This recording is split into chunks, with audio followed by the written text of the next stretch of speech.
이제 구약 말씀 중에 마지막 장 말라기 4장 말씀을 우리가 함께 나누게 되었습니다.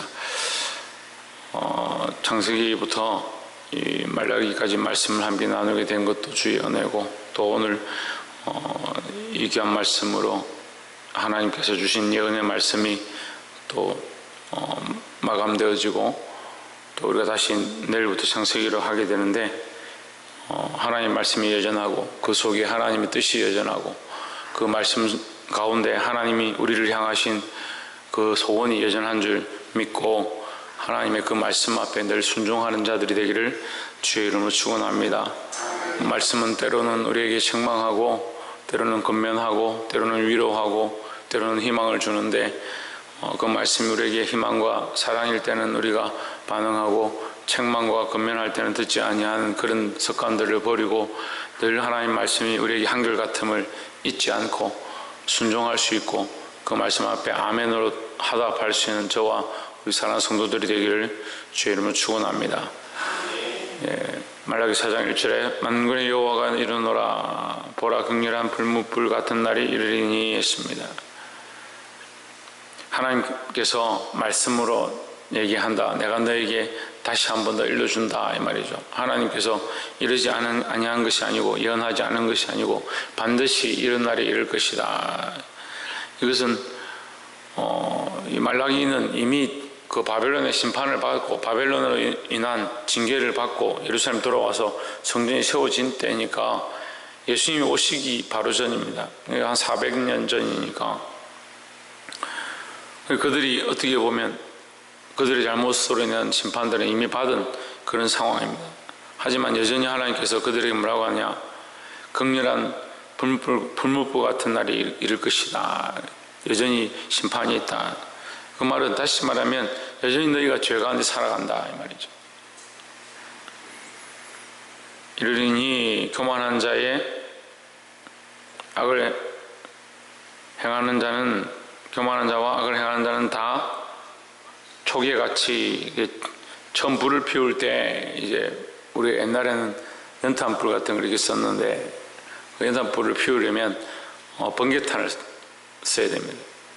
그러니까 번개탄은 그 방을 데우거나 그 물을 끓이는 용도가 아니고, 그 순수하게 연탄을 피우기 위한 도구입니다. 그리고 그 초계를 합니다. 그리고 불을 피워서 연탄을 하나 이제 불에 시발점을 만들고 나서 그 연탄을 밑에 놓고 새 연탄을 위에다 올리면 그 밑에 있는 그 연탄이 다 오르면서 위에 연탄을 이제 연결해서 태우게 되고, 그러고 나면 이제 다 타고 나면 위에 연탄을 드러내고 밑에 연탄을 빼내고, 다시 위에 연탄을 밑으로 내리고 다시 새 연탄을 위로 올리죠. 그리고 그 밑에서 불이 되어서 위로 점점 이제 태워서 이제 하루 종일 태우게 되는데, 거기에 처음 이 불을 피우는 시발점을 이제 초계라 합니다. 너희가 악을 행하고 교만한 자는 뭡니까? 하나님을 떠나서 하나님의 말씀을 따르지 않는 자, 교만한 자와 악을 행하는 자가 같은 겁니다. 왜 악하냐? 교만하기 때문에 악하다. 왜 교만하냐?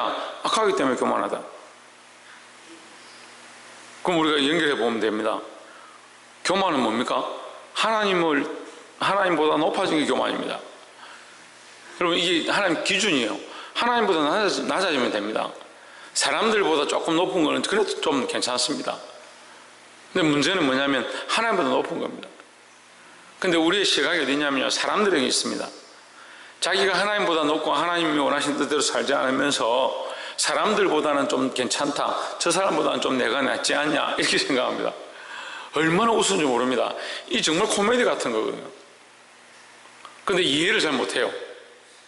하나님의 교만하다고 말씀하시는 건요, 악하다고 말씀하시는 건요, 하나님 뜻을 부인하고 하나님 기뻐하신 것을 저버리고 하나님의 기준을 넘어선 건데, 사람들에게는 나는 저 사람보다 낫다 생각하니까 사람들이 다 치우쳐서 하나님보다 높아지면 자기는 괜찮다라고 생각하는 겁니다.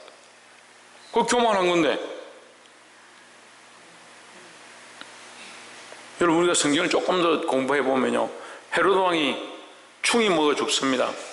성경에 서서 백성들 앞에 있다가 충이 먹어 죽은 자 별로 없는데 그 헤로드 왕은 백성들 앞에 서 있는 그 순간에, 숨을 쉬고 있는 그 순간에, 호흡하고 있는 그 순간에 충이 먹어 죽습니다. 왜 충이 먹어 죽습니까? 하나님보다 높아졌습니다. 자기가 하나님인 줄 착각합니다. 자기가 신이라고 착각해버립니다. 사람들의 기준이 중요한 게 아닙니다. 자꾸 회개하라 그러면 사람들, 저 사람보다 내가 나와서 기도하니까 나는 그래도 회개하는 사람이지, 저 사람보다 내가 충성하니까 나는 그래도 좀 괜찮은 사람이지. 천만의 말씀이에요. 교만은 사람들에게 비교하는 게 아닙니다. 근데 자꾸 사람들에게 비교합니다. 그러니까 결국 누가 나옵니까? 바리새인과 서기관들이 나옵니다. 종교 지도자들이 나옵니다. 제사장들이 나옵니다. 나는 종교 지도자다, 나는 제사장이다, 내가 이 예물을 하나님께 바치고 이 성물을 하나님께 드리고 이 제사를 내가 하지 않느냐, 이 예식을 내가 진행하지 않느냐, 나는 그래도 성결한 사람이다. 착각입니다. 하나님이 없는 그 예식과 그 습관들이 무슨 소용이 있냐. 여기 오늘 여기 자리에 와서 내가 자리를 지키고 있다, 이게 중요하지 않냐. 내가 다른 교인들보다 내가 이 자리에 와서 새벽에 기도하고 있는 거, 물론 여러분 안 나오는 것보다 낫죠. 말씀을 듣지 않는 것보다 이 자리에 와서 말씀 듣는 게 귀하죠. 근데 하나님 앞에 서지 않으면, 우리가 하나님 앞에 있지 않다면, 하나님으로 우리의 기준을 삼지 않는다면 사람들과 똑같은 겁니다. 여러분 다시 말씀드리는데요, 우리의 신앙의 기준은요 사람이 아닙니다. 너무나도 이게 당연한 것처럼 지금 이 말씀을 듣는데 원래 그런 거 아니야? 그렇게 생각할 수 있습니다. 근데 사람들이 전부 사람들에게 기준을 맞춥니다. 목사들은 목사들끼리 기준을 맞추고요, 나는 저 사람보다 낫다. 장로들은 장로들끼리 기준을 맞추고, 성도들은 성도들끼리 기준을 맞추고, 나는 저 집사보다 낫고, 나는 저 권사보다 낫고, 나는 저 아이들보다 낫다. 저 청년들하고 내하고 어떻게 비교하냐. 저 학생들 교회 왔다가 제대로 오지 않는 저 아이들하고 뭘 비교하냐. 그러면서 그 사람들하고 비교하고 있는 겁니다. 우리의 기준은요 하나님하고 있어야 됩니다. 하나님하고. 그래서 이 기준이 뭐냐면 하나님보다 높아지지 않는 거예요. 너무나도 쉬운 기준이고 너무나도 높은 기준인데, 하루에도 이걸 갖다가 널뛰기 하듯이 저 하늘까지 올라갔다가 저 바닷가에 내렸다.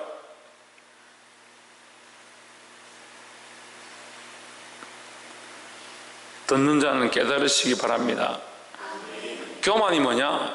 하나님 말씀을 부인하고 하나님 말씀을 듣지 않는 것이고 악을 행하는 것이다.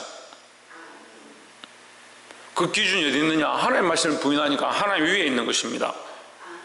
악을 행하는 거니까 하나님 선을 행하라는 그 뜻을 쫓아가지 않으니까 하나님 위에 있는 것이라고요. 하나님을 우리가 대놓고 하나님을 부인하고 대놓고 하나님 말씀을 듣지 않겠다라고 해서 그런 게 아니라, 듣는다 하면서 자기 뜻대로 하는 것, 그게 교만이라는 거예요. 그게 초계같이 사라진다.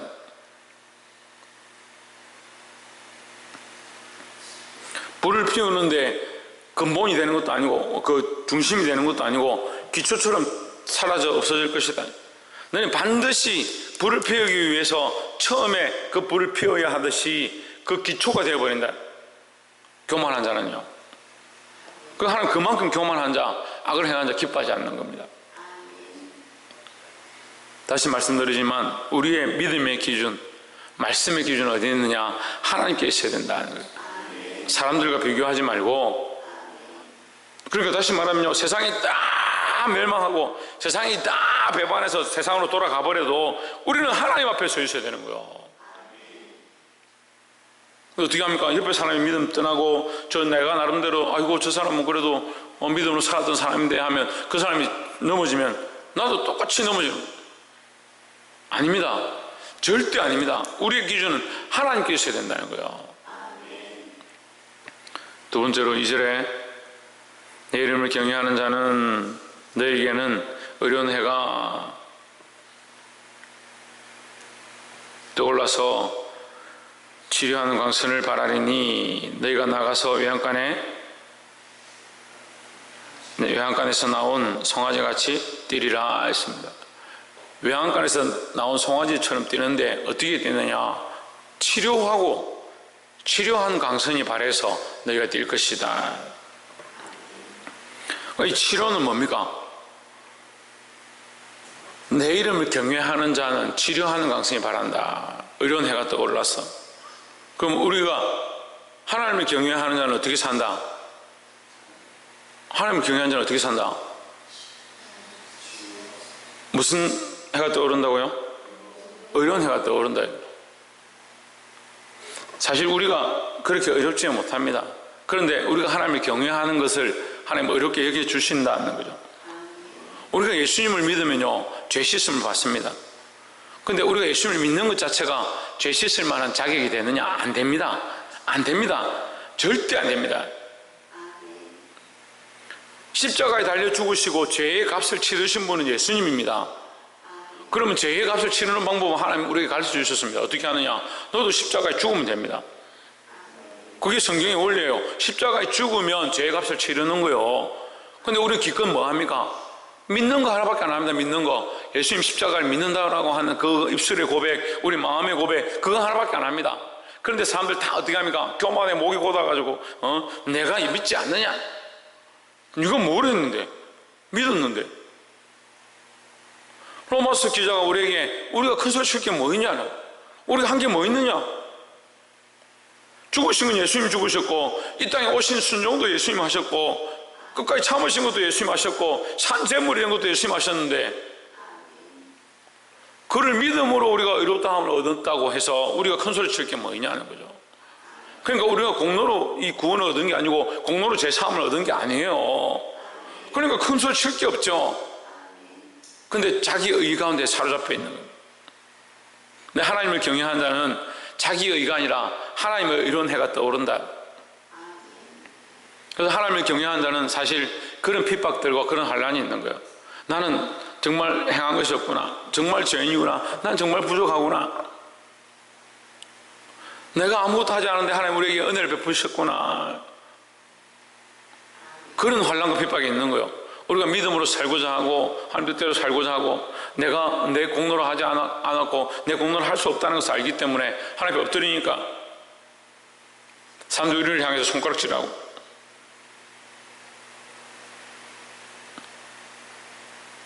그렇게 왜 교회를 다니고 그렇게 왜 신앙생활을 하냐? 네가 뭐 특별하냐? 그런 얘기를 듣습니다. 하나님 누구를 인정하시냐? 그런 자들을 인정하는 겁니다. 우리의 의가 아니라 하나님의 의로 우리를 치유하신다는 것. 그것이 우리가 하나님을 경외할 때, 하나님을 바라볼 때, 하나님 믿을 때 하면서 우리를 그렇게 인정해 주신다는 겁니다. 의로운 해가 떠올라서 뭐가 바란다고요? 치료하는 강선을 바란다. 제가 이렇게 병든 사람들 이렇게 안수하고 기도해 보면요, 어떤 이들은 이 치료의 역사가 바로 일어나는 사람도 있습니다. 그 손을 얹는 즉시에 일어나서 손 떼고 나면 뭐 멀쩡하게 돼버리는 사람도 있습니다. 그런데 문제는요, 아이들이 거의 그렇게 잘 되는 거예요. 아이들이 늘 이게 몇 번 제가 간증을 드렸지만, 아이들은 이렇게 손만 얹어도요, 목사님이 손만 얹어도 나을 줄 믿는 그런 믿음이 있는 것 같아요. 근데 어른들은요, 몇 번을 기도해도요, 효과가 조금 나타나는 거예요. 제가 전에도 말씀드렸는데, 이 안수하는 사람의 능력 아닙니다. 사람들이 착각하는데 저 목사님한테 가면 안수받으면 좋을 거다. 그 목사님의 능력이 아니에요. 누구의 능력이냐? 하나님의 능력이죠. 그럼 하나님이 경외하는 자에게 의로운 강선이 바라니까 경외하는 자가 능력이 있느냐? 아닙니다. 믿음이 능력이냐? 아닙니다. 사실은 믿음이 능력이 아닙니다. 믿는 자에게 그것을 주시는 하나님의 능력이죠. 십자가를 믿는 자에게 십자가의 능력이 나타나는 거지, 그 믿음이 능력이 아닙니다. 하나님 우리를 그 믿음을 능력으로 인정해 주시는 거예요. 연결시켜서 인정해 주시는 거죠. 결국 믿음으로 말미암아 그 십자가의 능력이 나타나고, 믿음으로 말미암아 회복의 능력이 나타나고, 믿음으로 말미암아 치유의 역사가 나타나는 것이지만, 믿음이 능력이 아닙니다. 믿음이 공로가 아닌 것처럼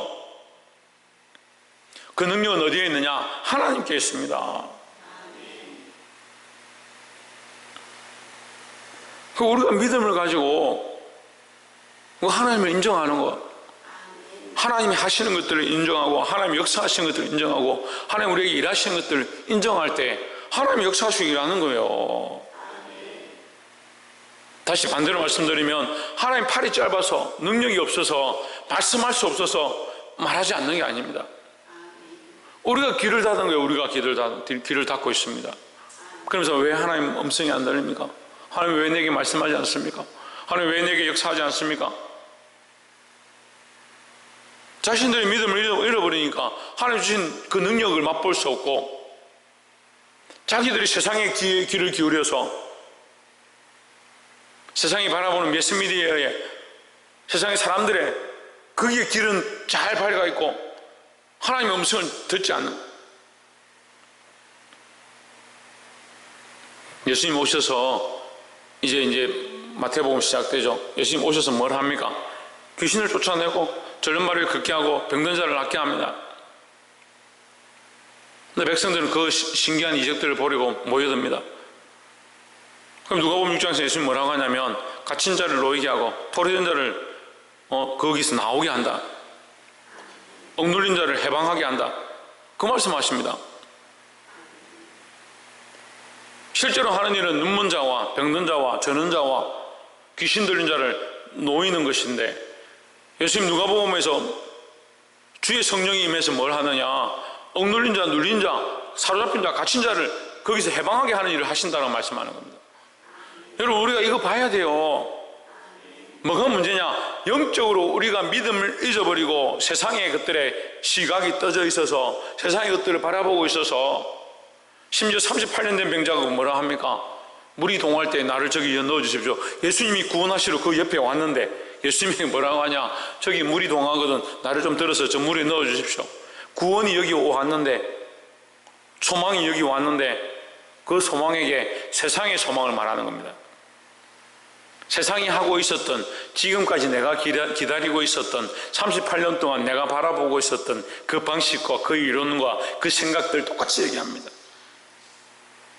오랫동안 신앙생활을 하면 뭐합니까? 내가 어렸을 때부터 가지고 있던 내가 세상에서 배워온 가치관 여전히 하나님 앞에 내놓습니다. 하나님 내가 열심히 믿는데 돈 좀 주십시오.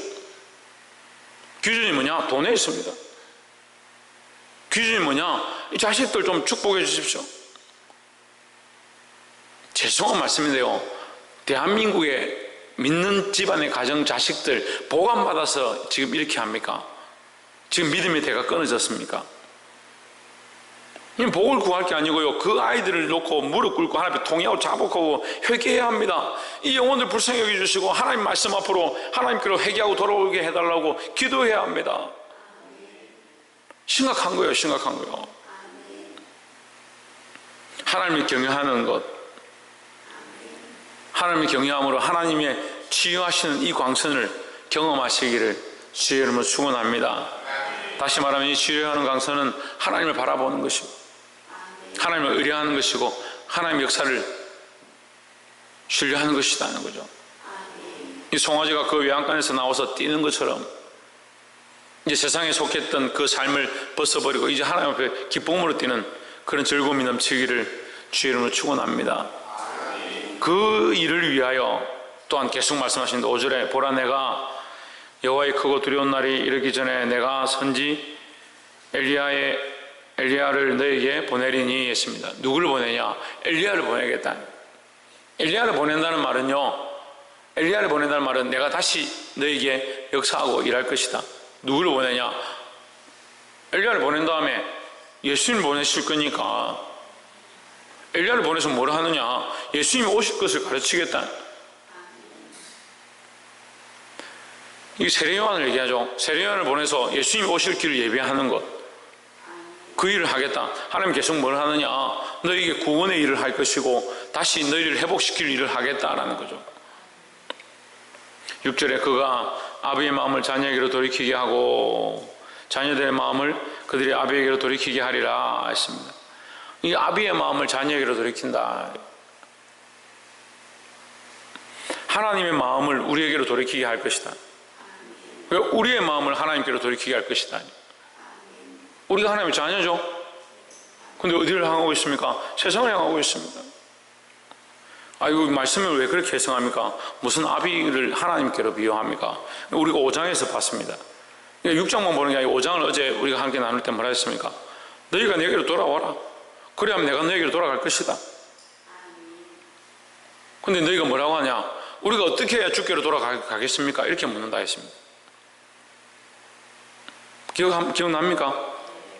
너희가 내게로 돌아와라. 하나님 마음 뭡니까? 우리가 돌아오길 원하시는 겁니다. 어디로 돌아오길 원하냐? 하나님께로 돌아오길 원하는 겁니다. 하나님께로 우리의 마음을 맞추기 원하신다는 거죠. 하나님 계속해서 우리에게 그 마음을 두기 원하십니다. 우리가 배반했고 가정스럽고 더러워서 가까이 할 수도 없지만 하나님은 계속해서 우리에게 돌아오기 원하십니다. 우리에게 말씀하십니다. 너희가 돌아와라.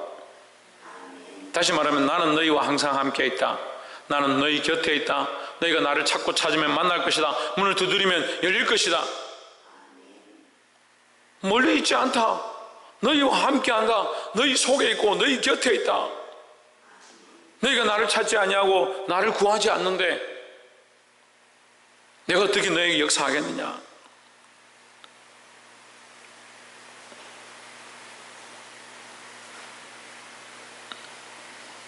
말씀 맺겠습니다. 이 말라기 4장 마지막 말씀 가운데 하나님께서 우리에게 회복의 말씀을 하고 있습니다. 하나님은 우리를 회복하고 구원하길 원하십니다. 하나님의 팔이 짧은 것도 아니고 하나님의 능력이 없는 것도 아니고 하나님이 역사하지 않는 것도 아닙니다. 문제는 우리가 그 하나님을 능력으로 인정하지 않고 그 하나님을 향한 기준들을 가지지 않고 세상의 기준을 가지고 사람들에 대한 비교하는 기준들을 가지고 있습니다. 그래서 사람들보다 내가 낫지 않느냐? 내가 이만큼 하지 않느냐? 그러면서 계속 어떻게 합니까? 하나님보다 넘어서고 하나님 말씀을 무시하고 내가 원하는 기준과 내가 원하는 뜻대로 살아가고 있습니다. 하나님 우리에게 말씀하십니다. 내가 널 회복하기 원한다. 하나님을 경외하고 하나님께로 돌아와라는 거죠. 하나님 멀리 떠나신 게 아닙니다. 우리 곁에 계속 계십니다. 우리 속에 계속 계십니다. 우리가 눈이 가려서 생각이 가려서 우리 마음이 덮여져서 하나님을 바라보지 못하는 것뿐이고 하나님 우리를 향해서 여전히 사랑한다 말씀하시고 여전히 회복하라고 돌이키라고 말씀하십니다. 여러분 이 하나님께로 돌이켜서 경외하는 마음을 회복하고 하나님 주시는 놀라운 치유와 회복의 역사가 우리 안에 일어나기를 주의 이름으로 축원합니다. 기도하겠습니다.